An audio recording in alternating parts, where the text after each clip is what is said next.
In this video, I'm going to show you how to transfer USDT from Binance to Trust Wallet. Now, you need to be very aware of what you need to do, right? So when it comes to sending USDT, you need to be aware of the network we're going to use, right? So open up your Trust Wallet. At first, you need to know the network you are sending from, right? So if you go to your Binance here,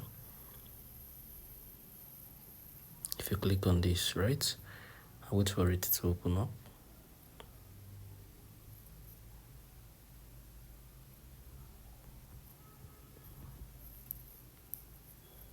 So just wait for it to load up now. Okay, so this is it. I'm going to click on the spot. Now, if you click on USDT, click on withdraw, right? Click on this.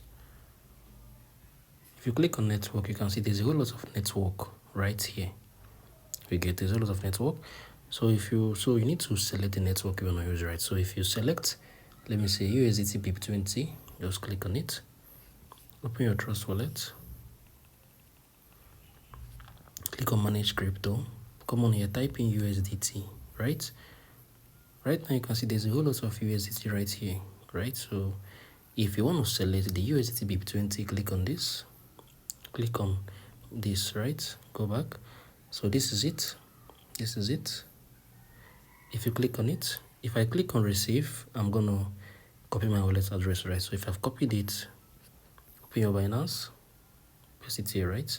Select the amount of USDT you want to withdraw. So this is basically how you can withdraw or you can send USDT from Binance to Trust Wallet. Remember, you need to be aware of the chain you're using, right? The network, so as you will not make any mistakes. If you find this video helpful, share your thoughts below in the comment section. Thank you for watching through. I'll see you in the next video.